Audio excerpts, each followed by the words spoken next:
দিন কায়েমের জন্য। আল্লাহর আমাদের দেশে কেউ মনে করলো দিন কায়েমের জন্য গণতান্ত্রিক পদ্ধতি ছাড়া কোনো উপায় নেই, এজন্য তারা ভোট এবং জোট করে বাতিলের সঙ্গে মিশে ইসলাম কায়েমের জন্য স্বপ্ন দেখছেন। আমার ভাইয়েরা, আল্লাহ নবী সাল্লাল্লাহু আলাইহি ওয়াসাল্লাম এই স্বপ্ন দেখেন নাই। নবীকে যখন প্রস্তাব করা হয়েছিল, আসো আমরা মিলেমিশে কাজ করি, তোমাকে ক্ষমতা দেই, নবী ক্ষমতা নিয়েছিলেন? নিতে পারতেন। ক্ষমতা নিয়ে বলতেন আমি ক্ষমতা নিয়ে তারপরে কাজ করব। আজকে মনে রাখতে হবে, গণতন্ত্র একটা স্বতন্ত্র ধর্ম। আল ডেমোক্রাতিয়াতু দ্বীনুন, ডেমোক্রেসি একটা স্বতন্ত্র ধর্ম। ইসলাম যেমন একটা দিন, একটা জীবন বিধান, গণতন্ত্র একটা স্বতন্ত্র জীবন বিধান। গণতন্ত্রের ইসলামে যেমন লা ইলাহা ইল্লাল্লাহ কালেমা, আল্লাহ ছাড়া কোনো ক্ষমতার মালিক নেই, গণতন্ত্রের কালেমার মালিক হচ্ছে জনগণ ছাড়া কোনো ক্ষমতার মালিক নেই। ইসলাম যেমন বলে এই আইন কানুন আসবে আল্লাহর পক্ষ থেকে জনগণের কল্যাণে নবীদের মাধ্যমে। গণতন্ত্র বলে of the Allah, of the people, by the people, for the people. ইসলাম বলে of the Allah, by the ওয়াহি, ফর দ্য পিপল। এরকম ভাবে গণতন্ত্রে বলে বহু দল তৈরি করো, একটা সরকারি দল, একটা বিরোধী দল, অনেকগুলো দল তৈরি করো। ইসলাম বলে সব একাত্র করো। এজন্য বুঝতে হবে এই গণতন্ত্রের মাধ্যমে দিন কায়েম করার স্বপ্ন দেখা, নবীর তরিকা বাদ দিয়ে দিন কায়েমের স্বপ্ন দেখলে দিন কায়েম হবে জীবনও? গণতন্ত্রে সংখ্যাগরিষ্ঠ লোকের মত যেদিকে যায় ওইটাই পাস হবে, ওইটাই জিতে যাবে।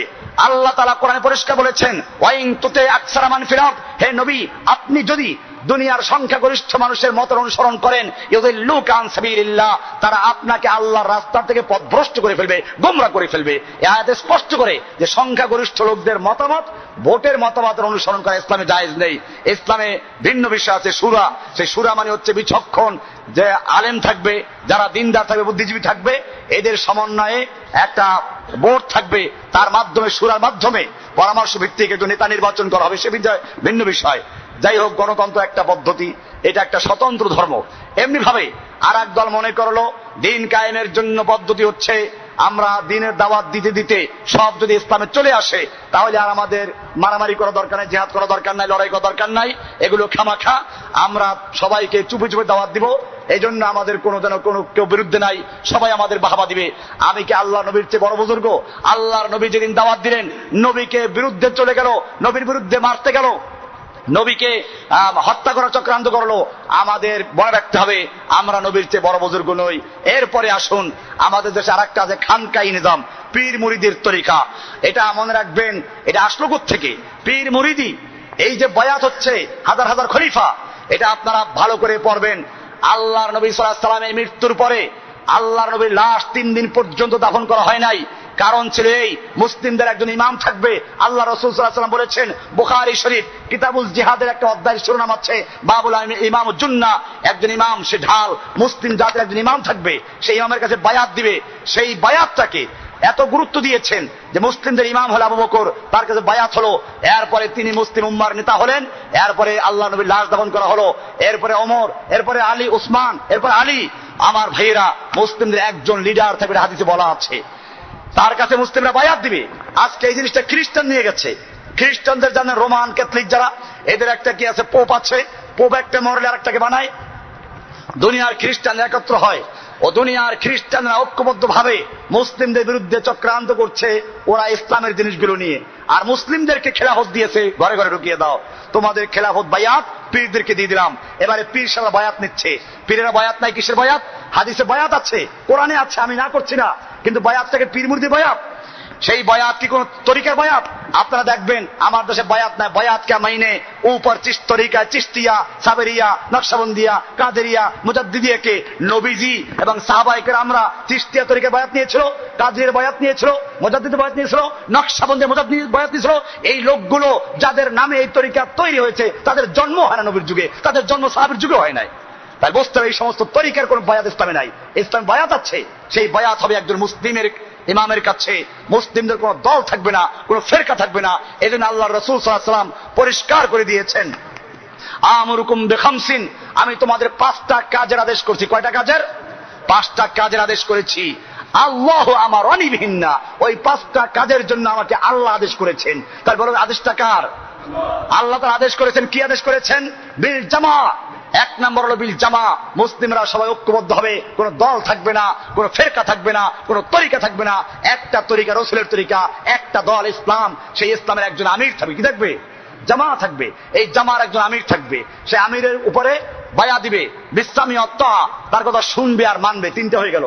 এরপরে আছে অবিল হিজরত ওয়াল জিহাদ, এরপরে হিজরত করতে হবে, দ্বীন কায়েমের জন্য জিহাদ করতে হবে। এগুলো আল্লাহর নবীর দেওয়া, আল্লাহ তাআলার আদেশ। এই রুটে ইসলাম কায়েম হবে। আমি আপনাদেরকে বলতে চাই, আজকে যদি এই হাদিস অনুযায়ী বাংলাদেশের সমস্ত দল ভেঙে দিয়ে একজন মুসলিমকে আমির বানানো হলো, হোক সে আজকের এই মসজিদের ইমাম সাহেব, হোক বাইতুল মুকাররম ইমাম, একজন ইমাম বানানো হলো, সেই ইমামের কাছে এই দেশে প্রায় 3 লক্ষ মসজিদ আছে, এই মাদ্রাসা আছে হাজার হাজার, এরকম মুসলিম আছে, মুয়াজ্জিন আছে, ইমাম আছে, সবাই মিলে তাকে বায়াত দিল যে আমরা কোরআনের বিধান ছাড়া অন্য কোনো বিধান মানব না, আল্লাহর সার্বভৌমত্ব ছাড়া আর কোন সার্বভৌমত্ব মানব না। তাহলে এই দেশে ইসলাম ছাড়া আর কিছু চলতে পারে? আল্লাহর নবীর সেই তরিকা বাদ দিয়ে আমরা গেলাম খ্রিস্টানদের তরিকায়, ইহুদিদের তরিকায়, দল তৈরি করলাম, বিভক্ত হলাম। এখন ইসলামের দল কতগুলো? ঐক্য জোট বাংলাদেশে, এটা হাস্যকর বিষয়, বাংলাদেশে ইসলাম ঐক্য জোট করা জানেন আপনারা? ঐক্য জোট 4টা। আমিন হিসাবে একটা আমির দেখবেন ঐক্য জোটের নেতা, আবার মেজবাউর রহমান চৌধুরী আছে ঐক্য জোটের নেতা, আবার দেখবেন আরো নাম বলতেছে, আর অনেক ঐক্য জোটের নেতা আছে। ঐক্য জোট কাকে বলে? এর নাম ঐক্য জোট। এই জন্য আমাদের মনে রাখতে হবে, আল্লাহ সুবহানাহু ওয়া তাআলা যে আদেশ দিয়েছেন আমাদের সেই আদেশ অনুযায়ী চলতে হবে। মনে রাখবেন আল্লাহ রাসূল বলে গেছেন অনেক দল হবে, ফেরকা হবে কিয়ামতের আগে, সেই ফেরকার মধ্যে একটা দল কিয়ামত পর্যন্ত হকের উপরে থাকবে। আমাদের কাজ হবে সেই হকের দল তালাশ করা এবং সে অনুযায়ী কাজ করা।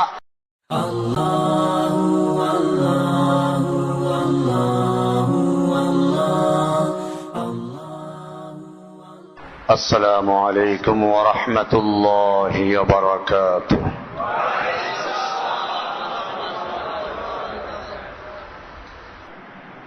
আজকে আমরা এই মাহফিল করছি এমন একটি মুহূর্তে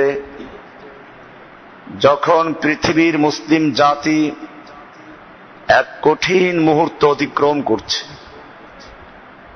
আল্লাহর রাসূল সাল্লাল্লাহু আলাইহি ওয়াসাল্লাম ইরশাদ করেছেন, ইউশিকু আন তাদাআল উমাম কামা ইয়াতাদাআল আকিলাতু ইলা কাসআতিহা। এমন একটি মুহূর্ত আসবে যখন কাফের শক্তিগুলো, আল উমাম, আল্লাহর রাসূল সাল্লাল্লাহু আলাইহি ওয়াসাল্লাম এই শব্দটি ব্যবহার করেছেন।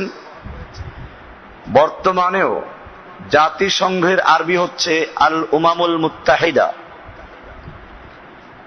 আল্লাহর রাসূল এই শব্দটাই ব্যবহার করেছেন যে জাতিগুলো, কাফের শক্তিগুলো ঐক্যবদ্ধভাবে তারা মাঠে নামবে, একজন অপরজনকে আহ্বান করবে।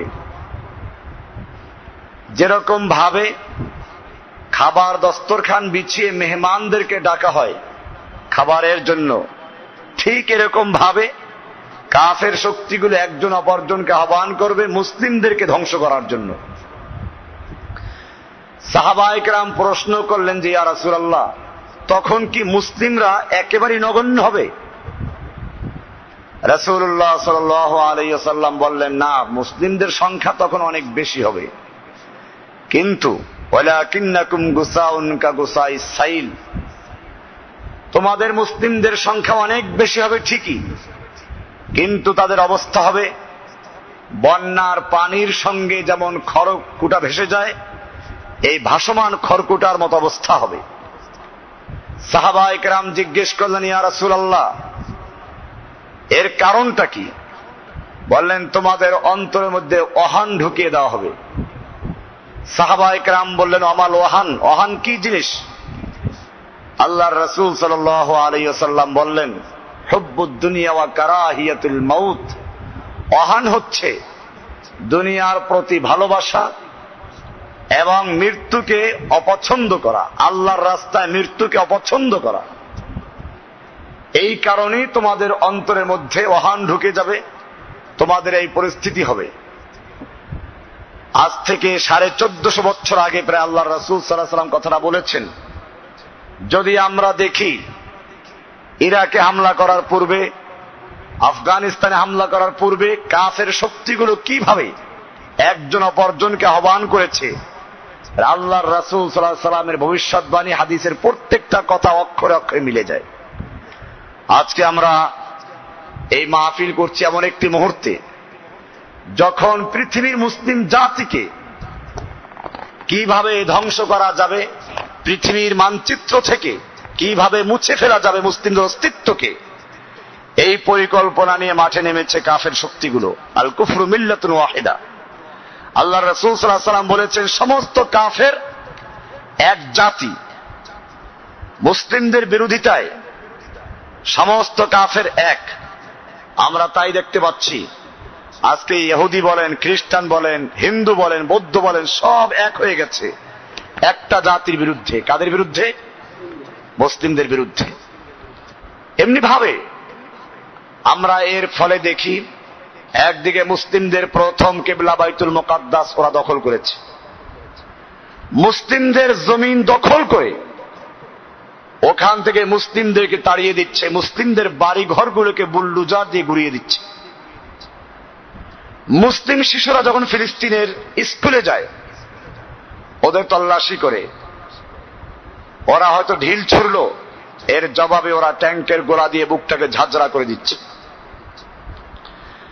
ইরাকের বুকে হামলা করার পূর্বে আমেরিকা অবরোধ দিয়ে প্রায় 10 লক্ষ মুসলিম শিশুদেরকে হত্যা করেছে। আফগানিস্তানে যুগ যুগ ধরে মুসলিমদেরকে পাখির মতো গুলি করে হত্যা করা হচ্ছে।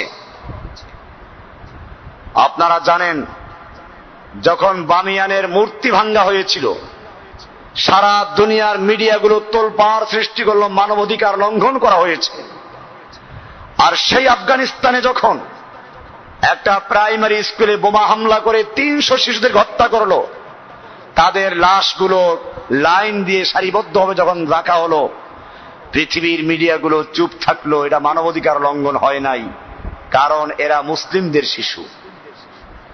এমনি ভাবে আপনারা জানেন, যখন পূর্ব তিমুরে মুসলিম দেশের একটা অংশ, ওরা আজ থেকে প্রায় 20 বছর আগে, আমাদের বাংলাদেশ সেনাবাহিনী রিপোর্ট করেছে কয়েকদিন আগে, সেখানে বলেছে 70 বছর আগে।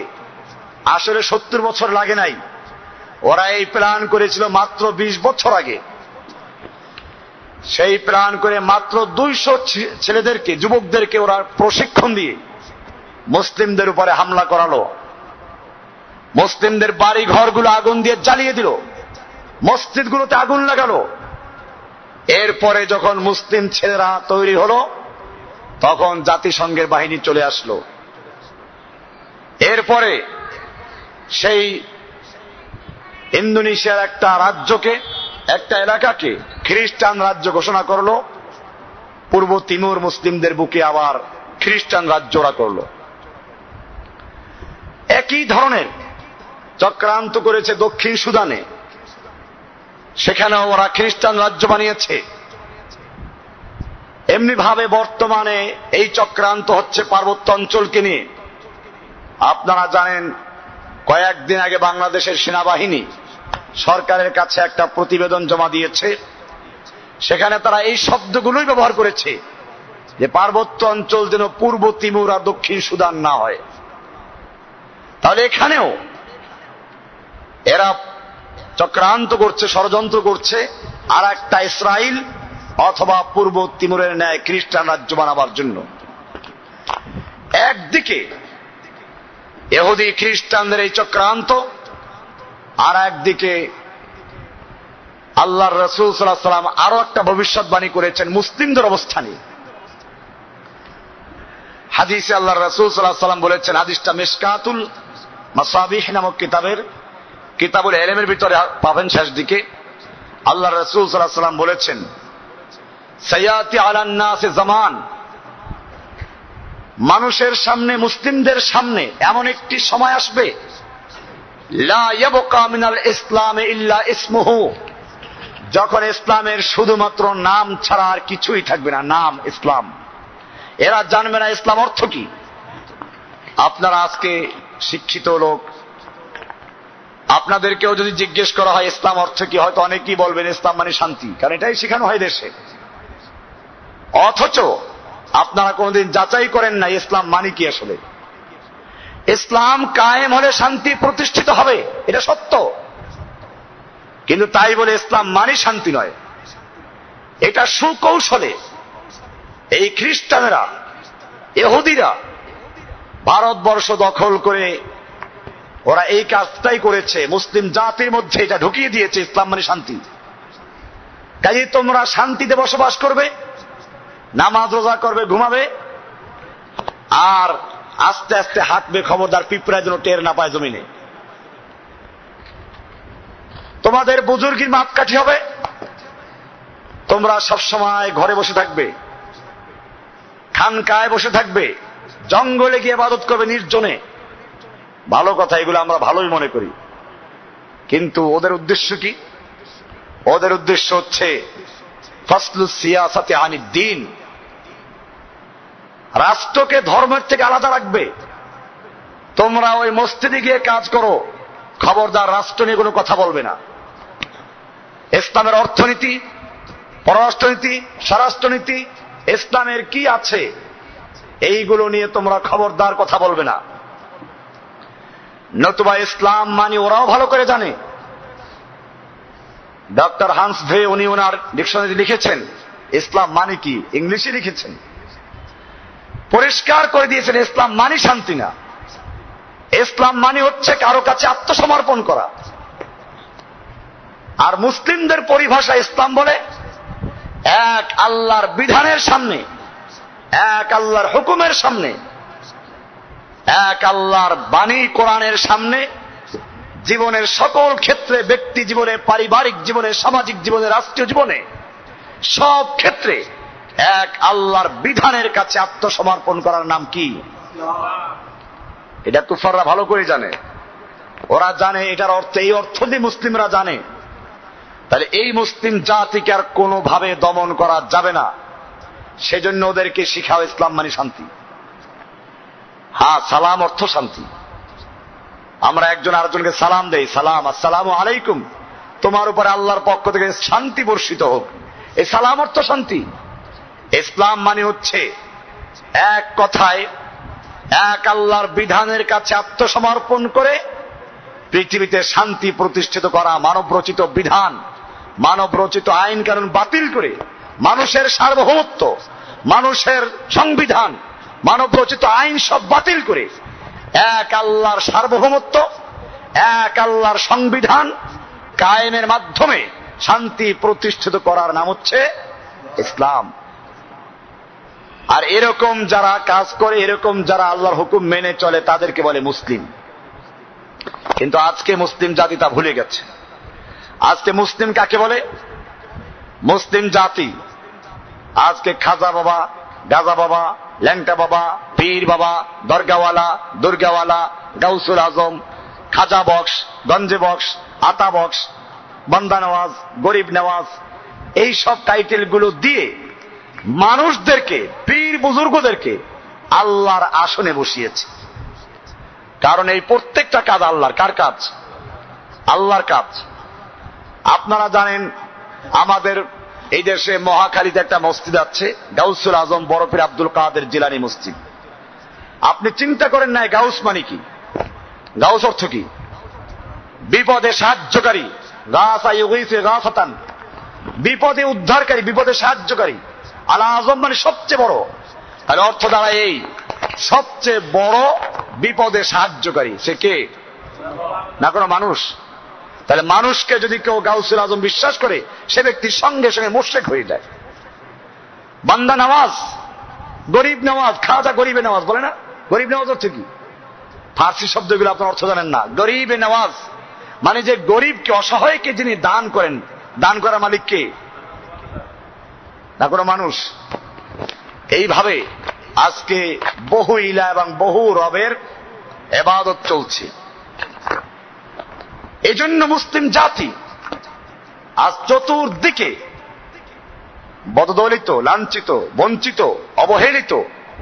মুসলিম জাতিকে আজকে কেউ ভয় করে না। অথচ সাহাবায়ে কেরামদের যুগে আপনারা জানেন মুসলিমদের ভয়ে গোটা দুনিয়ার সুপার পাওয়ার গুলো থর থর করে কাঁপত। কেন? আল্লাহ তাআলা কোরআনে বলেছেন, ওয়ালা তাহিনু ওয়ালা তাহজানু ওয়া আনতুমুল আ'লাউনা ইন কুনতুম মুমিনিন। খবরদার, তোমাদের কোনো ভয় নেই, তোমাদের কোনো চিন্তা নেই, তোমরাই থাকবে উচ্চ আসনে। তোমাদের শত্রুর কত শক্তি, কত অস্ত্র আছে, এগুলো তোমাদের চিন্তা করার দরকার নেই। ওয়ালা তাহিনু ওয়ালা তাহজানু, তোমাদের ভয় নেই, চিন্তা নেই। ওয়াং তুমুল আলাউনা, তোমরাই থাকবে উচ্চ আসনে, তোমরাই থাকবে বিজয়ী। ইন কুনতুম মুমিনিন, শর্ত হচ্ছে তোমরা যদি মুমিন হতে পারো। সেই মুমিন কারা?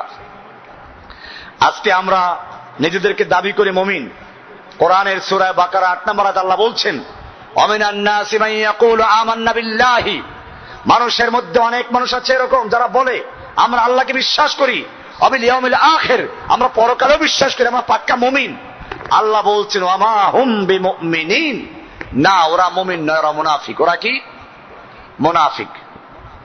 আমরা মনে করি যে আল্লাহর রাসূল সাল্লাল্লাহু আলাইহি সাল্লামের যুগে কাফেররা আল্লাহ বিশ্বাস করতো না, সেই জন্য ওরা কাফের ছিল। আমরা আল্লাহ বিশ্বাস করি, আমরা এই জন্য মুসলিম হয়ে গেছি। এই বিশ্বাস করে না?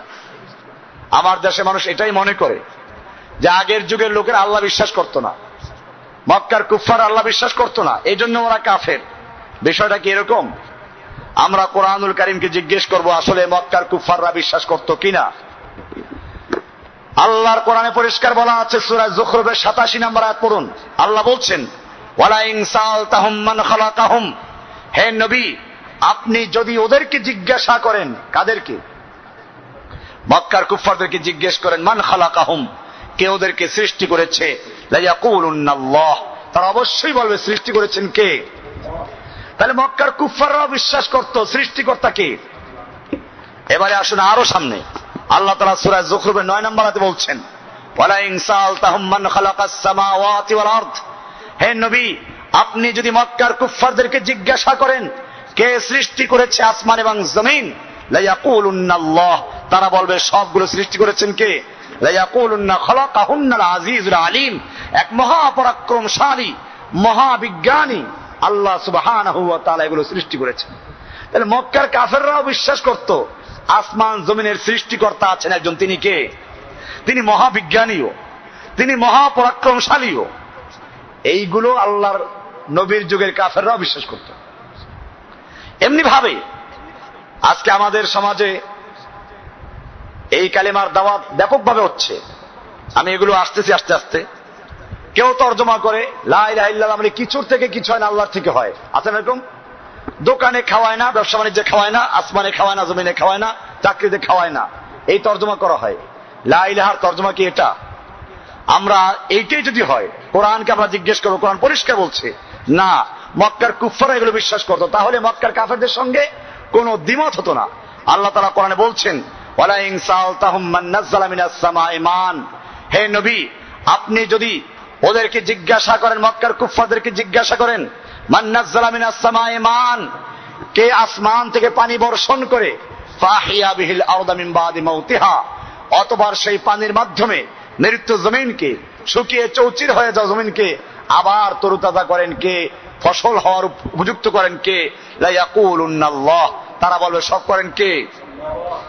তাহলে মক্কার কুফফাররা বিশ্বাস করত যে ফসল দেওয়ার মালিক কে, এরকম ভাবে বৃষ্টি দেওয়ার মালিক কে, এটা মক্কার কুফফাররা বিশ্বাস করত। এমনি ভাবে আল্লাহ সুবহানাহু ওয়া তাআলা আরো বলছেন যে চন্দ্র সূর্য এরকম ভাবে গ্রহ নক্ষত্র পরিচালনা করা মালিক আল্লাহ, এটা ওরা বিশ্বাস করত। আমরা যে আরো সামনে চলি আমরা দেখব যে শয়তানও বিশ্বাস করে আল্লাহ আছে। কারণ শয়তান আল্লাহর বেহেশত দেখেছে, জান্নাত থেকে বহিষ্কার হওয়ার পরেও শয়তান আল্লাহর কাছে আবেদন করেছে। কার কাছে আবেদন করেছে?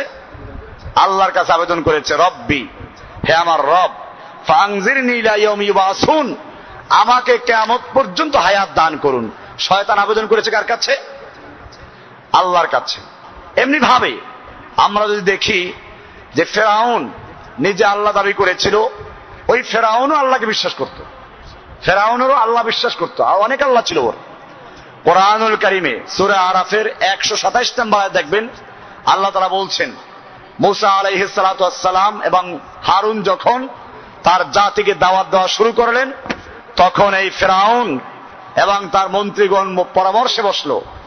ফেরাউনকে তার মন্ত্রী পরিষদ যে পরামর্শ দিয়েছিল, কোরআনে সেগুলো আছে। কোরআন বলছে ওয়াকাল আল মালাউ মিন কওমি ফিরআউনা, ফেরাউনের মন্ত্রী পরিষদ তাকে পরামর্শ দিল, তাকে বলল আতাদারু মূসা ওয়া কওমাহু, তুমি মূসাকে এবং তার জাতিকে কি এই সুযোগ দিবে লিইফসিদু ফিল আরদে, যে তারা জমিনে ফাসাদ করবে, ওয়ায়াদারাকা ওয়া আলিহাতাকা, এবং তোমাকে আর তোমার আল্লাহদেরকে বর্জন করবে, তোমাকে এবং তোমার আল্লাহদেরকে বর্জন করবে। সূরা আরাফের 127 নম্বর আয়াত। এখানে পরিষ্কার হয়ে গেল যে ফেরাউনের অনেকগুলো আল্লাহ ছিল। এরকম ভাবে ইহুদি খ্রিস্টানরাও আল্লাহ বিশ্বাস করে। কোরআনুল কারীমের সূরা মায়েদার 18 নম্বর আয়াতে আছে, আল্লাহ তাআলা বলছেন, খ্রিস্টানরা বলে, ইহুদিরা বলে, ওয়াকালাতিল ইয়াহুদু ওয়ান নাসারা, ইহুদি এবং খ্রিস্টানরা বলে, নাহনু আবনাউল্লাহি, আমরা আল্লাহর সন্তান, আল্লাহর নাতি পুতি, ও আহিব্বাহু, এবং আল্লাহর প্রিয় সন্তান, প্রিয় নাতি পুতি। তেজ্য পুত্র না, আল্লাহর পুত্র, আবার কি না, তেজ্য পুত্র না, আল্লাহর প্রিয় পুত্র। তাহলে বোঝা গেল এই বর্তমান যুগের ইহুদি খ্রিস্টানরা আল্লাহ বিশ্বাস করে। তাহলে ওদের সঙ্গে আমাদের পার্থক্য কোথায়? আজকে এটাই আমাদের ক্লিয়ার করতে হবে। আমরা সাক্ষী দেই আশহাদু আল্লা ইলাহা ইল্লাল্লাহ, সাক্ষী দিচ্ছি। কিসের সাক্ষী দিচ্ছি? একজন লোক আদালতে গেল, জজ জিজ্ঞেস করলো যে তুমি কে? বলে, আমি একজন এই খুনের মামলার সাক্ষী। আচ্ছা বলো, কে খুন করেছে? বলে, তা তো জানি না। আচ্ছা কাকে খুন করেছে? বলে, তাও তো জানি না। কোর্ট কি বলবে? আদালত বলবে, ফাজলামি করার জন্য আদালতে এসেছো, পুলিশটা করে জেলে ঢুকাও। দুনিয়ার একটা সামান্য সাক্ষী না বুঝে দেওয়া যায় না। আর আমরা সাক্ষী দেই আশহাদু আল্লা ইলাহা, কিন্তু কি বলছি এটা জানি না। এ সাক্ষীও দিচ্ছি, এর পরিপন্থী কাজগুলো করছি। এজন্য আমার মনে পড়ে মিশরের সেই বিশিষ্ট আলেম, যার বাংলা তাফসির বের হয়েছে, ফি জিলালিল কোরআন অনুবাদ হয়েছে, মাআলিম ফিত তরিক, ওনার লেখা বই। এই কিতাব লেখার কারণেই মূলত ওনাকে ফাঁসিতে ঝুলতে হয়েছিল। ওনাকে যখন ফাঁসি দেওয়া হবে এর আগের রাতে জেলখানার ইমাম গেল ওনার কাছে। উনি জিজ্ঞেস করেন, তুমি কে? বলল, আমি জেলখানার ইমাম সাহেব। বলে, কেন আসতেন? আপনার তো ফাঁসি হচ্ছে, আর যে সমস্ত মুসলিমদের ফাঁসি হয় তাদের তওবা পড়াই, কালেমা পড়াই আমি, এটা আমার দায়িত্ব। আচ্ছা তুমি কালেমা পড়াও, বলো তো কি কালেমা পড়াচ্ছ? কয়ে যে লা ইলাহা ইল্লাল্লাহ পড়াই। আশ্চর্য, আমি তো এই লা ইলাহা ইল্লাল্লাহ বলার কারণে, এই লা ইলাহা ইল্লাল্লাহর সাক্ষী দেওয়ার কারণে, এই লা ইলাহা ইল্লাল্লাহ সাক্ষী দেওয়ার জন্য মুসলিমদেরকে উদ্বুদ্ধ করার কারণে আজকে আমি ফাঁসিতে ঝুলতে যাচ্ছি।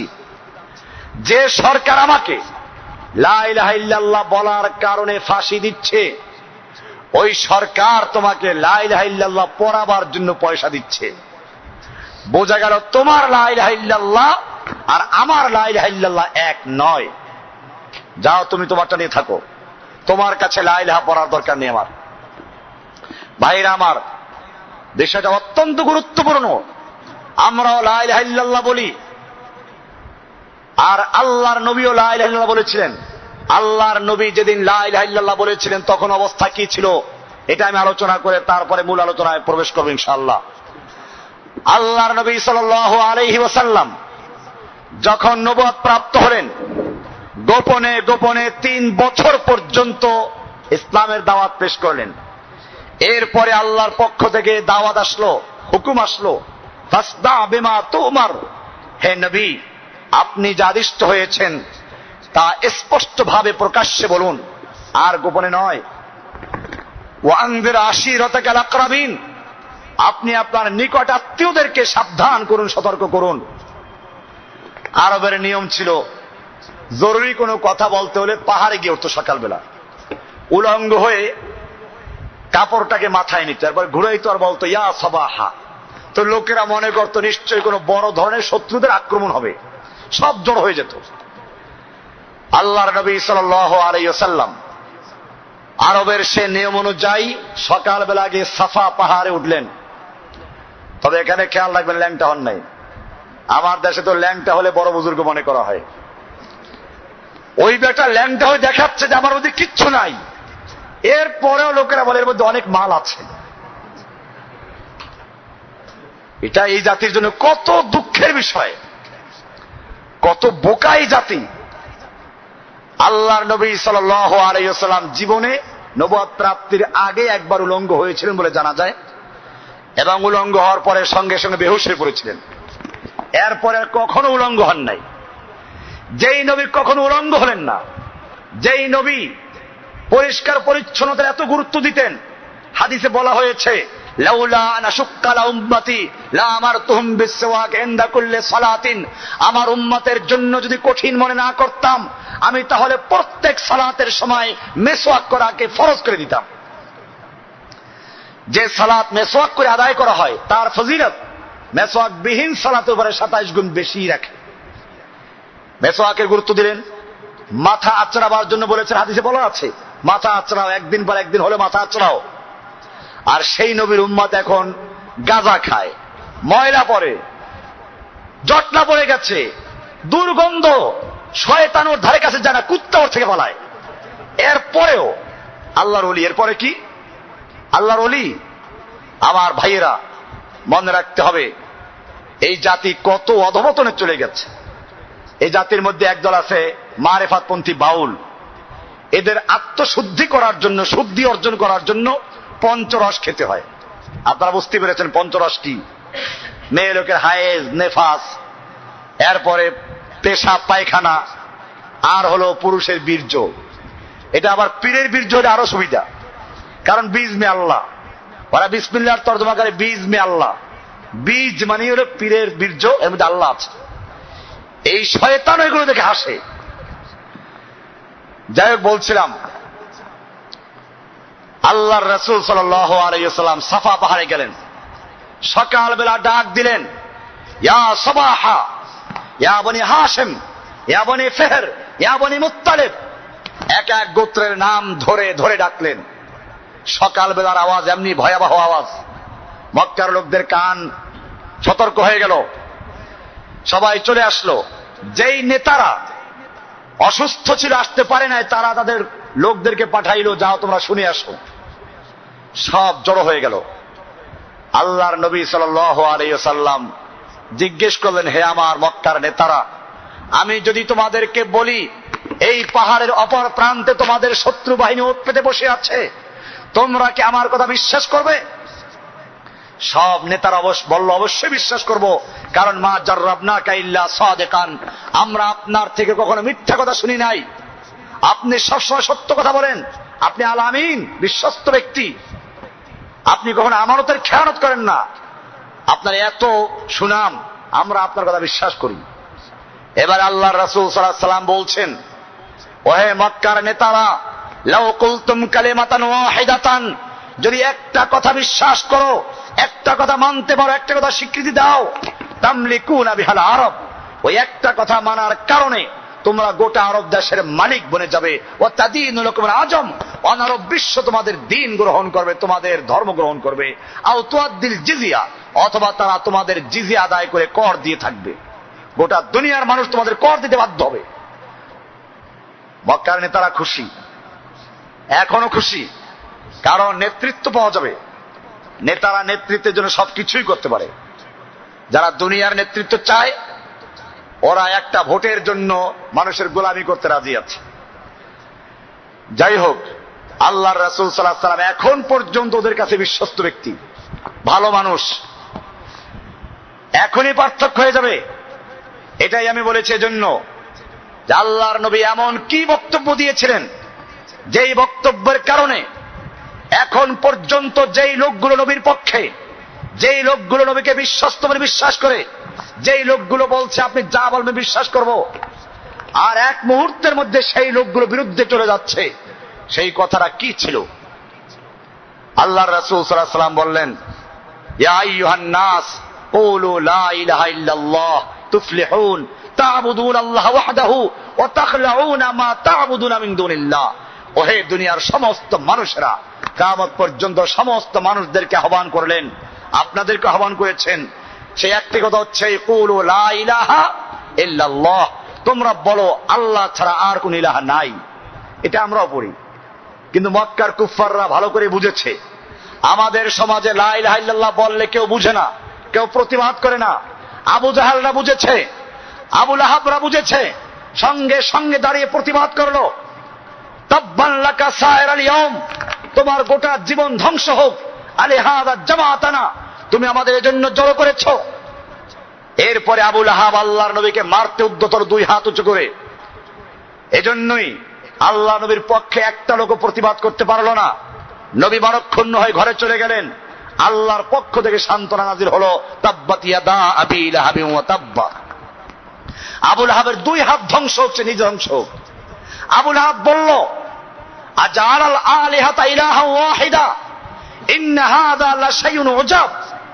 মুহাম্মদ কি সমস্ত আলিহাদেরকে, আমাদের এত আল্লাহ, এত পীর বুজুর্গ, এত দেবদেবী, এই সবগুলোকে এক আল্লাহর মধ্যে কেন্দ্রীভূত করে ফেললো? ইন্না হাযা লাশাইউন উজাব, এটা বড় আশ্চর্য কথা। তারা আরো বলল, আইন্না লা তারিকু আলিহাতিনা, আমরা আমাদের আলেহাদেরকে, আল্লাহদেরকে, বহু ইলাদেরকে আমরা বর্জন করব। লে শায়রিন মাজনুন, এক পাগল উম্মাদ কবির কথায় এক শ্বাসে দুই গালি দিয়ে ফেললো। কয় গালি দিল?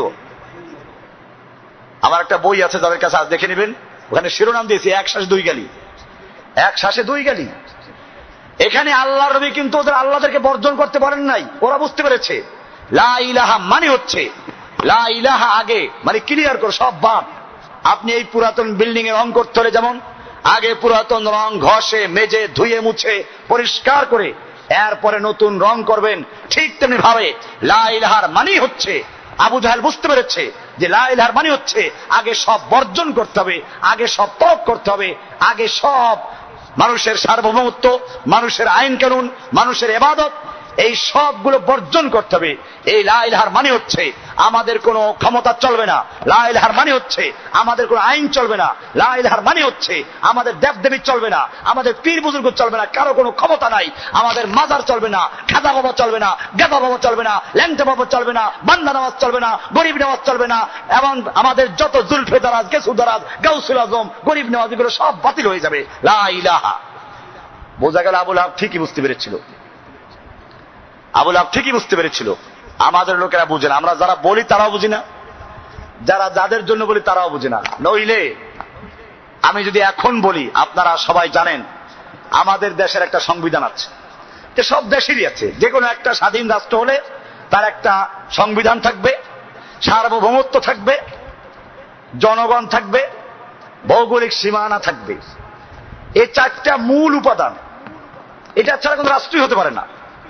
বাংলাদেশের একটা রাষ্ট্রীয় সংবিধান আছে, এই সংবিধানের সাথে একে লেখা আছে প্রজাতন্ত্রের সকল ক্ষমতার মালিক জনগণ। তাহলে এখন যদি কোনো ব্যক্তিরা বিশ্বাস করে আবার লা ইলাহা পড়ে, লা ইলাহা ইল্লাল্লাহ মানে হচ্ছে কোনো ক্ষমতার মালিক কেউ নেই, কোনো জনগণ নেই, কেউ নেই। আমাদের দেশের জনগণ ক্ষমতার মালিক।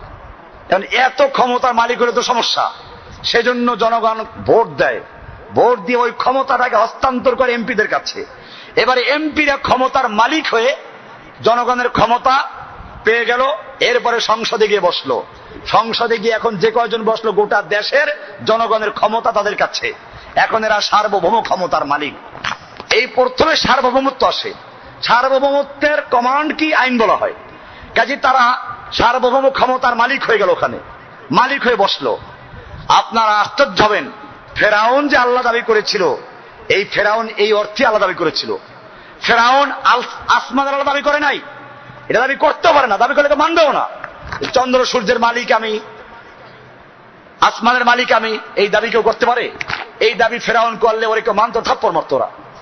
তাহলে বোঝা গেল ফেরাউন এই যে আল্লাহ দাবি করেছিল, ভালো করে বুঝবেন আমার জাতি কত যে অজ্ঞ। এরা মনে করে ফেরাউন আল্লাহ দাবি করেছিল, এবার আল্লাহ দাবি করলে সেই আল্লাহ কি আসমানের আল্লাহ? এটা দাবি করলে কেউ মানত নাকি? কোরআনে স্পষ্ট বলা আছে, ফেরাউন বলছে আলাইসা লি মুলকু মিসর হাযা, এই মিশরের ক্ষমতা কি আমার হাতে নয়? তাহলে বুঝা গেল মিশরের ক্ষমতার মালিক সেই হিসেবে আল্লাহ দাবি করেছে। আমাদের এই লোকগুলো সারা দেশের ভোট পেয়ে তারপরে বাংলাদেশের সর্বময় ক্ষমতার মালিক হয়ে তারা সার্বভৌমত্বের দাবি করছে। এরা কোন আসনে বসলো? এখন আল্লাহর আসনে বসলো। অথচ এই ক্ষমতার মালিক একমাত্র কে? আল্লাহ সুবহানাহু ওয়া তাআলা। আপনারা বলবেন এরা তো আসমান আল্লাহ দাবি করে নাই। আর ফেরাউন আসমান আল্লাহ দাবি করে নাই। ফেরাউন যে অর্থে আল্লাহ দাবি করেছিল সেই অর্থেই এই লোকগুলো কি দাবি করে? আল্লাহ দাবি না করলেও শব্দটা আল্লাহ নাই, কারণ আরবি তো জানে না এরা, বাংলায় বলে সার্বভৌমত্বের মালিক। তো সার্বভৌমত্বের মালিক কি বলে আল্লাহর ভিতরে? সার্বভৌম ক্ষমতার মালিক। এই সার্বভৌম ক্ষমতার মালিক হওয়ার জন্য কি কোয়ালিটি দরকার? ওটা কোরআনে আছে। আয়াতুল কুরসির এত ফজিলত কেন? আপনার আয়াতুল কুরসির ফজিলত সবার কাছেই শুনবেন, যে সকালে একবার বলে সারাদিনে ভূত পালায়, শয়তানে তার ধরবে না। আবার সন্ধ্যায় একবার পড়লে সারাদিনে ভূত তার ধারে কাছে আসবে না সারা রাত্রে। কেন এত এত পাওয়ার কেন? এর মধ্যে আছে আল্লাহু লা ইলাহা ইল্লা হুয়া, আল্লাহ যিনি ছাড়া কোনো ইলাহা নাই, কোনো মাবুদ নাই, কারণ আনুগত্য করা যাবে না। আল হাইয়্যু, তিনি চিরঞ্জীব। তোদের যত আল্লাহ আছে সব মরবে। ওরা দেখা যায় বক্তব্য করতে গিয়ে হা করে চাই ঠুকে করে নাই। ওই যে ফখরুদ্দিন, এই বেটা বক্তৃতা করতে গিয়ে বেশি পড়ে রয়েছে। তাহলে বোঝা গেল আল হাইয়্যু আল কাইয়্যুম, যিনি চির প্রতিষ্ঠিত, ওগুলো মরবে না, এরা মরে যায়। লা তাখুযুহু সিনাতুন ওয়ালা নাওম, যাকে ঘুম স্পর্শ করে না, ঘুমের আগে তন্দ্রাও স্পর্শ করে না। তোদের ওগুলো রাত্রে গিয়ে দেখো, 12টার পরে, 1টা পরে, 3টা পরে গিয়ে দেখো কেমন ঘুমায়, নাক দিয়েও টানে আর পিঠ দিয়েও টানে। ভাইরা আমার, এই যে লোকগুলো আছে এরা সার্বভৌম ক্ষমতার মালিক, সার্বভৌমত্বের মালিক। আল হাইয়্যু লা তাখুযুহু সিনাতুন ওয়ালা নাওম লাহু মা ফিস সামাওয়াতি ওয়া মা ফিল আরদ, আসমান এবং জমিনের একচ্ছত্র মালিকানা তার। সার্বভৌমত্বের জন্য মালিকানার প্রয়োজন, মালিকানাই নাই, কিসের মালিক সে? এরপরে বলছেন মান যাল্লাযী ইয়াশফাউ ইনদাহু ইল্লা বিইজনিহি, কে আছে এমন যে তার কাছে সুপারিশ করবে তার অনুমতি ছাড়া? সুপারিশ করতে হলেও পূর্ব অনুমতি লাগবে। দুনিয়া আছে কি এরকম? এরপরে বলছেন ইয়ালামু মা বাইনা আইদিহিম ওয়া মা খালফাহুম, আগের পিছের সব জানে, আর তোমার এই লোকগুলো কিচ্ছু জানে না। এজন্য আয়াতুল কুরসির এত মর্যাদা। এজন্য বলছি ইসলামের সার্বভৌম ক্ষমতা মালিক কে? কোরআনুল কারীমের সূরা আলে ইমরানের 26 নম্বর আয়াতে বলা আছে কুলিল্লাহুম্মা মালিকাল মুলক, হে আল্লাহ, হে নবী আপনি আল্লাহ, কুল, হে নবী আপনি জানিয়ে দিন, আল্লাহুম্মা মালিকাল মুলক, আল্লাহই হচ্ছেন সমস্ত ক্ষমতার মালিক। সমস্ত ক্ষমতার মালিক কে? মালিকুল মুলক, সার্বভৌম ক্ষমতার মালিক আল্লাহ। তুতিল মুলকা মান তাশা, তুমি যাকে ইচ্ছা তাকে ক্ষমতা দান করো, মুলক ক্ষমতা। ওয়া তানজিউল মুলকা মিম্মান তাশা, আর তুমি যার থেকে ইচ্ছা ক্ষমতা ছিনিয়ে নাও। অত ইজ্জু মান তাশা, তুমি যাকে ইচ্ছা করে ইজ্জত দান করো। অত জিল্লু মান তাশা, তুমি যাকে ইচ্ছা করো অপমান করো। বিয়াদিকাল খায়রু, সমস্ত খায়রের চাবিকাঠি তোমার হাতে। কোরআনে একটা সূরার নামও আছে, সূরা মুলক আছে না? তাবারাকাল্লাযী বিয়াদিহিল মুলক, এই সূরার অনেক মর্যাদা আছে। তাহলে বোঝা গেল ইসলামের সার্বভৌম ক্ষমতা মালিক কে? আর আমাদের সংবিধানের সার্বভৌম ক্ষমতা মালিক কে? জনগণ। এরপরে আসুন, আল্লাহ যেহেতু সার্বভৌম ক্ষমতার মালিক, আর যিনি ক্ষমতার মালিক তার আইন দেওয়ার ইখতিয়ার আছে। আপনি একটা কারখানার মালিক, 10,000 শ্রমিক আপনার অধীনে কাজ করে, আপনি মালিক, আপনার ক্ষমতা আছে, এখন আপনি যেটা বলবেন ওইটা আইন। আর আমি যদি ওই কারখানায় গিয়ে সারাদিন চিল্লাই, আমার কথা কেউ মানবে? কারণ আমার ওখানে ক্ষমতা নাই। এই জন্য ক্ষমতা লাগবে। ক্ষমতার মাধ্যমে যে হুকুম দেওয়া হয় সেটার নাম কি? এই জন্য আল্লাহ সুবহানাহু ওয়া তাআলা বলছেন, যেহেতু সার্বভৌম ক্ষমতা মালিক আল্লাহ, আইন দেওয়ার অধিকার কার? আলা লাহুল খালকু ওয়াল আমরু, সৃষ্টি যার, আইন চলবে তার। ইনিল হুকমু ইল্লা লিল্লাহ, আল্লাহ ছাড়া আর কোনো বিধান দেওয়ার ইখতিয়ার নাই, ক্ষমতাই নেই কারো। আমাদের সংসদে কি আছে? সংবিধানের ধারা 7-2 লেখা আছে, জনগণের অভিপ্রায়ে, হুবহু ভাষাটা আপনারা দেখে নেবেন, এই সংবিধান দেশের সর্বোচ্চ আইন বলে বিবেচিত হবে। অন্য অন্য আইনের যতখানি এই আইনের সাথে অসামঞ্জস্যশীল, ওই আইনের ততখানি বাতিল বলে গণ্য হবে। এখন আসুন, এটার দ্বারা যদি এরা অন্যান্য বিদেশের সংবিধানকে বুঝাতো, আমাদের কোনো আপত্তি ছিল না। কিন্তু এটার আওতায় দেখা যায় কোরআনকেও নিয়ে এসেছে। কোরআনের যে সমস্ত আইনগুলো, কোরআনের যে সমস্ত বিধানগুলো ওই সংবিধানের ধারার সঙ্গে অমিল আছে, সেগুলো বাতিল হয়ে গেছে। এই জন্য আমরা দেখি কোরআনের বিধান, চোরের হাত কাটা বিধান চলে না। কোরআন বলছে মদ হারাম, এরা বলল লাইসেন্স থাকলে হালাল, বৈধ। হালাল মানে কি? বৈধ। লাইসেন্স থাকলে বৈধ। কোরআন বলছে মূর্তি তৈরি করা যাবে না, এটা হারাম, এরা বলছে মূর্তি তৈরি করা যাবে। রাস্তার মোড়ে মোড়ে মূর্তি, আপনাদের আশপাশে মূর্তি আছে বহুত। এরকম ভাবে এই মূর্তি দিয়ে স্কুল, কলেজ, ইউনিভার্সিটি পর্যন্ত ভরে ফেলেছে। এমনি ভাবে আল্লাহ সুবহানাহু ওয়া তাআলা বলেন জিনা ব্যভিচার হারাম, এরা বলল পতিতালয়ের লাইসেন্স থাকলে ওটা হারাম না, যৌনকর্মী। ওরা কি যৌনকর্মী? ওদেরকে পতিতা বলা যাবে না, বেশ্যা বলা যাবে না, ওরা কর্মী, যৌনকর্মী। এরকম ভাবে আল্লাহ সুবহানাহু ওয়া তাআলা যে আইনগুলো দিয়েছেন, এখন তো জানেন পর্দার আইন নিয়ে চলছে, তারপরে আপনার নারীদের সম্পত্তির অধিকার নিয়ে চলছে। এই বিষয়গুলো আপনারা বিস্তারিত আমার লেকচারের মধ্যে শুনবেন বা লেখা আছে। আমার আজকে এই বিষয়ে লেকচারটা উদ্দেশ্য হচ্ছে এই, আমি দেখাচ্ছি যে আল্লাহর বিধান যেখানে যেখানে সংবিধানের সাথে সাংঘর্ষিক, সেখানে আল্লাহর কোরআনের বিধানকে বাতিল করা হয়েছে, ওদেরটাকে বহাল রাখা হয়েছে। এবারে তাহলে যদি আল্লাহর কমান্ড কেউ না মানে, আল্লাহর বিধান কেউ না মানে, তাহলে আল্লাহকে মানা হলো। লা ইলাহা ইল্লাল্লাহর মানেই হচ্ছে লা ইলাহা, কোন ইলাহা নাই, কারো আনুগত্য চলবে না। লা মাবুদা, কারো কোনো মাবুদ নাই, কারো ইবাদত করবো না, কারো আনুগত্য করবো না। ইল্লাল্লাহ, কাকে ছাড়া? আল্লাহ ছাড়া কারো হুকুম মানবো না। তাহলে এই সাক্ষী কিন্তু আমরা দিচ্ছি, এই সাক্ষীকে আমরা বুঝে দিচ্ছি। আমাদের তো সেই আদালতের বেচারার মতো হলো, না বুঝে সাক্ষী দিচ্ছি, যেন আমরাও বুঝি না, আর যেখানে সাক্ষী দিচ্ছি সেই সমাজের লোকের আমাদের কিছু বলে না। নতুবা আল্লাহর নবী যেদিন এই ঘোষণা করলেন, সেদিন কি হলো বলেছিলাম যে আল্লাহর নবীকে ওরা মারতে উদ্যত হলো। আবু লাহাব প্রতিবাদ করলো, পুরা মসজিদ বিকে গেল। এরপরে আল্লাহর নবীর কাছে পরের দিন মক্কার নেতারা আসলো আল্লাহ নবীর চাচা আবু তালেবের কাছে। আবু তালেব, তুমি একজন আমাদের সম্ভ্রান্ত ব্যক্তি মক্কার, তোমার ভাতিজাকে ভালো জানতাম, কিন্তু পাগল হয়ে গেছে। পাগল হোক আর যাই হোক, আমাদের প্রস্তাব, সে যদি বড় ধনী হতে চায় আমরা তাকে চাঁদা করে ধনী করে দিব। যদি সুন্দরী নারী বিয়ে করতে চায় মক্কার সবচেয়ে সুন্দরী নারী বিয়ে দেব। যদি নেতা হতে চায় মক্কার নেতৃত্বের মুকুট থেকে পরিধান করে দেওয়া হবে, কিন্তু একটা শর্ত, তা হচ্ছে এই লা ইলাহা ইল্লাল্লাহর দাওয়াত দেওয়া যাবে না।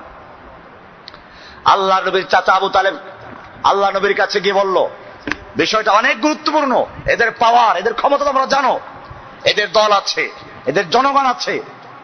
আল্লাহ নবী সাল্লাল্লাহু আলাইহি ওয়াসাল্লামকে আবু তালেব বলার পরে আল্লাহর নবী সাল্লাল্লাহু আলাইহি ওয়াসাল্লাম উত্তর দিলেন, চাচা, সারা জীবন তোমার কাছে লালিত পালিত হয়েছি, জন্মের পূর্বে আব্বাকে হারিয়েছি, জন্মের 6 বছরের মাথায় আম্মাকে হারিয়েছি, দাদার কাছে 2 বছর ছিলাম, এরপরে সেও মারা গেল। 8 বছর বয়সের থেকে তুমি নিজের ছেলের চেয়ে আমাকে বেশি আদর করেছো, লালন পালন করেছো। জেনে রাখো, ওরা এইগুলো না, মক্কার এই নেতৃত্ব নয়। আসমানের সূর্য যদি আমার এক হাতে তুলে দেয়, আসমানের চন্দ্র এক হাতে তুলে দেয়, আমি মুহূর্তকালের জন্য কালেমাতু শাহাদা লা ইলাহা ইল্লাল্লাহর দাওয়াত থেকে বিরত থাকবো না। কারণ আমি দাওয়াত দিচ্ছি আল্লাহর পক্ষে, যালিকা বিআন্নাল্লাহা মাওলাল্লাযীনা আমানু ওয়া আন্নাল কাফিরিনা লা মাওলা লাহুম। আমি যার পক্ষে দাওয়াত দিচ্ছি তিনি ওদের চেয়ে অনেক বড় ক্ষমতার মালিক, তার পাওয়ার অনেক বেশি, তার ক্ষমতা অনেক বেশি, তিনি সার্বভৌম ক্ষমতার মালিক, তার আইন কেবল চলবে, এছাড়া কারো আইন চলবে না। আমার মাওলা আছে, দুনিয়ার কুফফারদের কোনো মাওলা নাই, আমি তার পক্ষে দাওয়াত দিচ্ছি। ভাইরা আমার, এরপরে আপনারা জানেন জুলুম নির্যাতন শুরু হলো, শেষ পর্যন্ত নবীকে হত্যা করার জন্য ঘেরাও করেছিল। আল্লাহ তাআলা তারপরে সাহায্য করেছেন। আমাদেরকে মনে রাখতে হবে, এই কুফরি মতবাদ আজকে আমাদের সমাজে আছে। মুসলিমরা লা ইলাহা ইল্লাল্লাহ পড়ে, আবার এই মূর্তি, এই জনগণের সার্বভৌমত্ব, জনগণের তৈরি করা আইন, মানব রচিত আইন, এই সবগুলো আমাদের সমাজে ঢুকে আছে। আমাদেরকে লা ইলাহা ইল্লাল্লাহর সাক্ষী দিতে হলে আমাদেরকে বুঝে শুনে সাক্ষী দিতে হবে। এই সাক্ষী সাধারণ সাক্ষী না।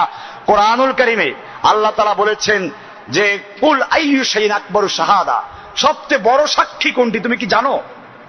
আমাদের যদি প্রশ্ন করা হয় সবচেয়ে বড় সাক্ষী কোরআনে কোনটা, হয়তো অনেকে বলতে পারবো না। এটা কোরআনুল কারীমের সূরা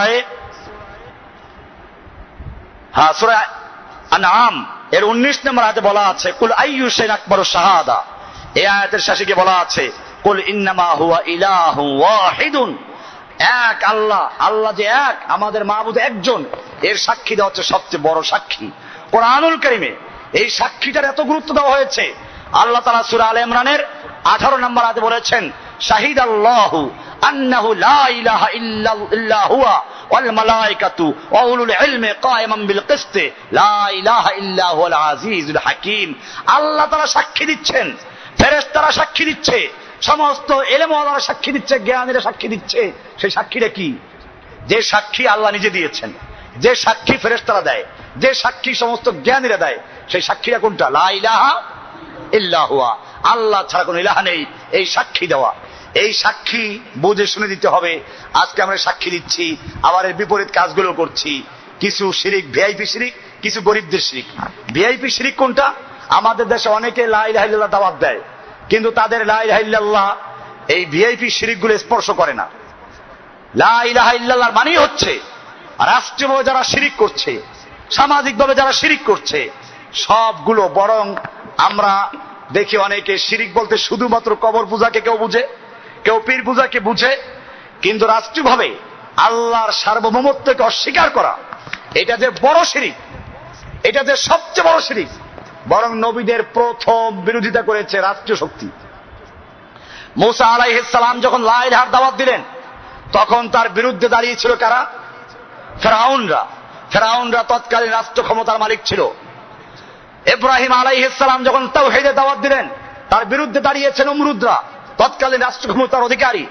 আমাদের নবীজি যখন দাওয়াত দিলেন, তখন তার বিরুদ্ধে দাঁড়িয়েছে মক্কার আবু জাহল, আবুল হাবরা, মক্কার ক্ষমতা, রাষ্ট্রীয় ক্ষমতার অধিকারী।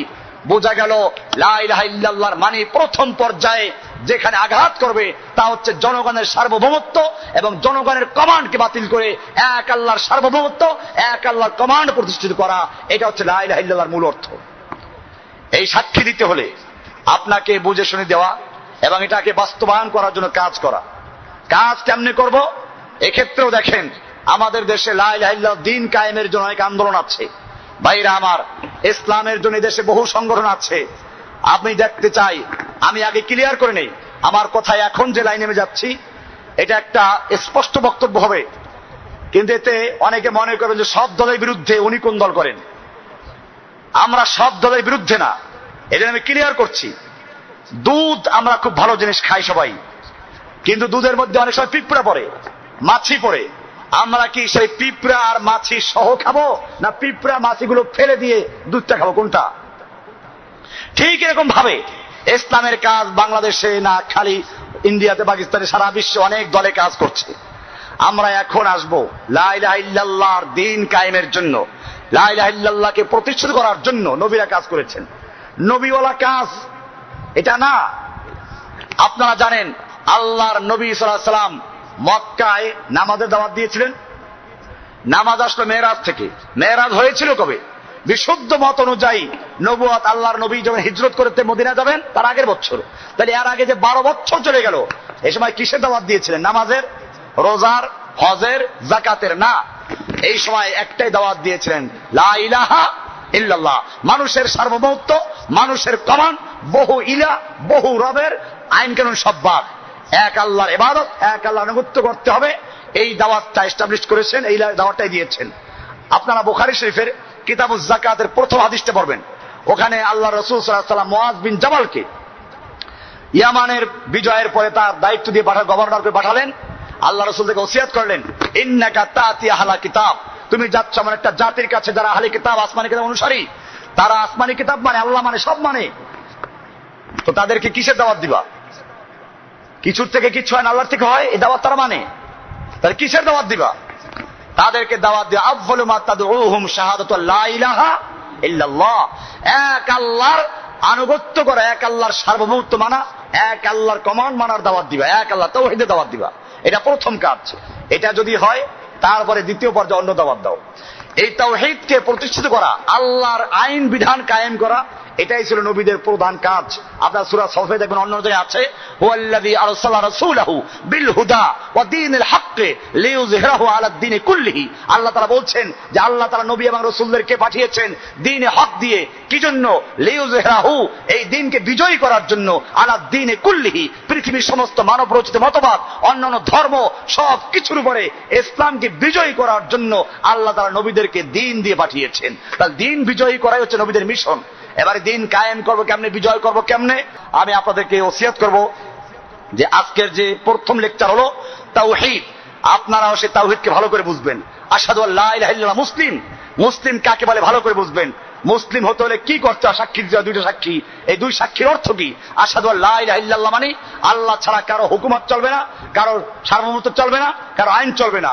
ওয়া আশহাদু আন্না মুহাম্মাদান আবদুহু ওয়া রাসূলুহু, মানে হচ্ছে আল্লাহর রাসূল মুহাম্মদ সাল্লাল্লাহু আলাইহি ওয়াসাল্লাম আল্লাহর রাসূল এবং তার গোলাম, মানে তার তরিকা তার আদর্শে মানবো। এবারে সাক্ষী দিলাম আল্লাহ রাসূলের তরিকা মানবো, আবার চলে গেলাম অনেক তরিকা, বহু তরিকায়। এই সবগুলো বর্জন করতে হবে। আমাদের শত্রু দুই রকম। কয় রকম? দুই রকম। আমার যারা বক্তব্য শুনেছেন তারা জানেন, আমি এটা কৌতুক দিয়ে শুরু করি এখানে, যে একটা মেহমান গেছিল কারো বাড়িতে, মেহমানকে রাতের খাবার দাবার দিয়ে তারপরে ঘুমাইতে দিল একটা পুরাতন খাটে। কোথায়? পুরাতন খাটে। এই পুরান খাটে কি থাকে? সারপোকা থাকে। এরপরে যায় না মশারি, উপর থেকে মশারি কামড়াইলো কায়দা মতো। রাতে মেহমানের কোনো ঘুম হয় নাই। সদা সকালবেলা মেজবানরা খুব সুন্দরভাবে জিজ্ঞেস করে, ভাই রাত্রে কোনো কষ্ট হয় নাই তো? মেহমানও মাশাআল্লাহ রসিকতা করে বললেন যে না, তেমন কোনো কষ্ট হয় নাই, মনে হচ্ছিল যেন মশাই উড়িয়ে নিয়ে যাবে যদি নিচের থেকে সারপোকায় টেনে না ধরতো। আমাদের অবস্থা এরকম। আমাদেরকে মনে হচ্ছে ইহুদি খ্রিস্টানরা, আমি আবার শুরুতে গেছি, ইহুদি খ্রিস্টানরা এবং আমাদের ইহুদি খ্রিস্টানদের পা চাটা গোলাম শাসকগুলো আজকে মুসলিম দেশে যারা ওদের গোলামি করছে, আল্লাহ কোরআনে পরিষ্কার বলেছেন, ইয়া আইয়ুহাল্লাযীনা আমানু লা তাত্তাখিযু ইয়াহুদা ওয়ান নাসারা আউলিয়া মিন দুনিল মুমিনিন। হে ঈমানদারগণ, খবরদার, তোমরা ইহুদি খ্রিস্টানদেরকে, মুমিনদেরকে বাদ দিয়ে ওদেরকে বন্ধু বানাইও না। ওয়ামাই ইয়াতাওয়াল্লাহুম মিনকুম ফাইন্নাহুম মিনহুম, তোমাদের থেকে যে কেউ ওদেরকে বন্ধু বানাবে, ওদেরকে দোস্ত বানাবে, ওদেরকে মুরব্বী বানাবে, ওদেরকে অভিভাবক বানাবে, ফাইন্নাহুম মিনহুম, সে যেই হোক না কেন, তার নাম যাই হোক না কেন, সে ওদেরই একজন। ইহুদি এবং খ্রিস্টানরা গণ্য হবে। কোরআন পরিষ্কার করে দিয়েছে, যে ব্যক্তি ওদের সাথে বন্ধুত্ব করবে, ওদেরকে মুরব্বী বানাবে, ওদের অভিভাবক বানাবে, সে ওদেরই একজন। কাজী বোঝা গেল ইসলামে এই সমস্ত মুরব্বী ইহুদি খ্রিস্টানদের তরিকা মানার কোন সুযোগ আমাদের, এদের বন্ধুত্ব হতে পারে না। আজকে আমরা ওদেরকে বন্ধু বানাচ্ছি। আল্লাহ সুবহানাহু ওয়া তাআলা বলছেন, তোমরা ওদেরকে যত রাজি করতে চাও, ট্রানজিট দাও আর যত কিছু দাও, যৌথ মহড়া চালাও, কাজ হবে না। কোরআন বলছে, ওয়ালান তারদা আনকাল ইয়াহুদু ওয়ালান নাসারা হাত্তা তাত্তাবিয়া মিল্লাতাহুম। খবরদার, ওয়ালান তারদা, কখনো না, ওরা তো দরজায় সন্তুষ্ট হবে না। ইহুদি খ্রিস্টান তোদের উপর সন্তুষ্ট হবে না, তোরা ওদেরকে রাজি করতে পারবি না। হাত্তা তাত্তাবিয়া মিল্লাতাহুম, যতক্ষণ না তোরা সম্পূর্ণরূপে ওদের মিল্লাত, ওদের ধর্ম, ওদের দিন গ্রহণ না করবি। বোঝা গেল আল্লাহ পরিষ্কার করে দিয়েছেন। আমরা বাস্তব দেখি, পারভেজ মোশাররফ অনেক চেষ্টা করেছিল ওদেরকে রাজি করার জন্য, পারে নাই, কলার ছোলার মতো ফেলে দিয়েছে। হামিদ কারজাইরাও চলে যাবে। এরকম দুনিয়ার মুসলিমরা, ইহুদি খ্রিস্টানদের পা চাটা গোলামেরা যুগে যুগে ইতিহাসের আস্থা করে নিক্ষেপিত হয়েছে এবং কিয়ামত পর্যন্ত হতে থাকবে। কারণ আল্লাহ বলেছেন, ওয়ালান তারদা, তুমি ওদেরকে সন্তুষ্ট করতে পারবে না, কখনো পারবে না, হাত্তা তাত্তাবিয়া মিল্লাতাহুম, যতক্ষণ না তোমরা ওদের অনুসরণ করবে। সেজন্য মনে রাখতে হবে, ইহুদি খ্রিস্টানের তরিকা বাদ দিয়ে আমাদেরকে সত্যিকার অর্থে পূর্ণ মুসলিম হতে হবে। মুসলিমদের বিজয় আসে আল্লাহ সাহায্য দিয়ে। মনে রাখবেন, আজকে অনেকে মনে মনে প্রশ্ন করেন, আমাদের এক দল কি হবে? দলের নাম ইসলাম। পরিষ্কার করে দিয়েছি, আমাদের দলের নাম কি? ইসলাম। আমাদের পরিচয় কি? আমরা মুসলিম। কোরআনে বলা আছে, ওমান আহসানু কওলাম মিম্মান দাআ ইলাল্লাহি ওয়া আমিলা সালিহান ওয়া ক্বালা ইন্নানি মিনাল মুসলিমিন। ওই ব্যক্তির চেয়ে ভালো কে হতে পারে? কার কথা ভালো হতে পারে? যে মানুষকে আল্লাহর দিকে আহ্বান করে। আহ্বান করবে কার দিকে? না কোনো পীরের দিকে, না কোনো তরিকার দিকে, না কোন তরিকার দিকে আহ্বান করা জায়েজ নেই, কোন দলের দিকে আহ্বান করা জায়েজ নেই, কোন নেতার দিকে আহ্বান করা জায়েজ নেই। আহ্বান করবে কার দিকে? মান দাআ ইলাল্লাহি ওয়া আমিলা সালিহান, এবং আমল সালেহ করবে। ওয়া ক্বালা ইন্নানি মিনাল মুসলিমিন, এবং সে পরিচয় দিবে আমি একজন মুসলিম। আমি কি? মুসলিম। পরিষ্কার হয়ে গেল, আমার নাম মুসলিম, আমার দলের নাম ইসলাম, আমার সংবিধানের নাম কোরআন এবং সহিহ সুন্নাহ, আমার আদর্শ মুহাম্মদ সাল্লাল্লাহু আলাইহি ওয়াসাল্লামের তরিকা। এছাড়া আর কোন তরিকা মরিকা চলবে না। এ হচ্ছে ইসলাম পরিষ্কার করে দিয়েছে। আমরা এই জন্য কাজ করতে গেলে অনেক বাধা আসবে, বাধা আসবে। আল্লাহ নবীর বাধা এসেছে।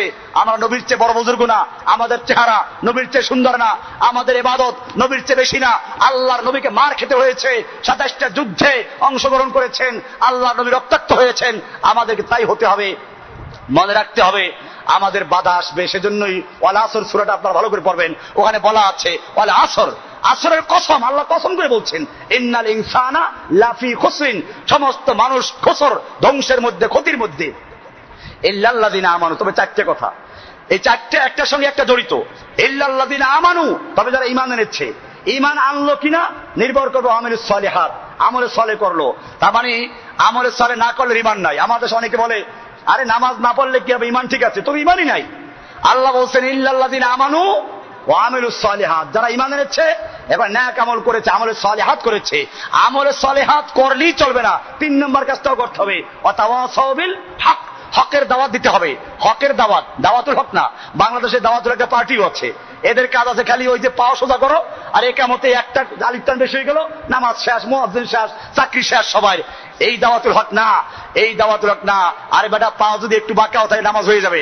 আজকে ইসলাম ধ্বংস হচ্ছে, আল্লাহর জমিনে আল্লাহর সার্বভৌমত্বকে বিলুপ্ত করা হয়েছে, আল্লাহর আইনকে বাতিল করা হয়েছে, নবীর সুন্নাহকে বাতিল করা হয়েছে, রাষ্ট্রীয় ইসলামকে উৎখাত করে দেওয়া হয়েছে, কোরআনকে তাবিজ লেখার মধ্যে নিয়ে গেছে, কোরআনকে খতম করার জন্য নিয়ে গেছে, কোরআনের বিধানকে বাতিল করা হয়েছে। এই জন্য কোনো কথা নাই দাওয়াতুল হক। এই দাওয়াতুল হক চললে ইহুদি খ্রিস্টানদের আপত্তি আছে? আমার দেশে দেখবেন মুজাহিদ কমিটি আছে, বাংলাদেশে আমিরুল মুজাহিদিনও আছে, মসজিদের মধ্যে প্রত্যেক জায়গায় আছে মুজাহিদ কমিটি। এরপর ইহুদি খ্রিস্টান মারে না কেন? ইহুদি খ্রিস্টানরা যদি মুজাহিদের নাম শুনে ওরা 36,000 ফুট উপরে গিয়ে বসে থাকে। আর আমার দেশে মসজিদে মসজিদে মুজাহিদ কমিটি আছে, একক তালাশ করে, তালাশ করে না। কুফাররাও জানে এই জিহাদ নবীর জিহাদ না, এই জিহাদ কোরআন হাদিসের জিহাদ না। এই জিহাদ থাকলে আর ওদের ভালো, এই জিহাদ দ্বারা মুসলমানদের ইমানকে ধ্বংস করা হয়। আমি তো বলি বুশের বোমার দ্বারা কিছু মুসলমান মারা গেছে, হ্যাঁ, এতে ইসলামের ক্ষতি হয় নাই, বরং মুসলমানদের ইমান তাজা হয়ে গেছে। মানুষ তো কত মরে, লঞ্চ ডুবে আজকেও মাসে কতগুলো, কত মানুষ মরে, এরকম বুশের বোমা মারলো, মুসলমান মরলো, ইমান তাজা হচ্ছে। আর ওদের পক্ষে ইসলামের কোন পরিভাষার পরিবর্তন করা সম্ভব না।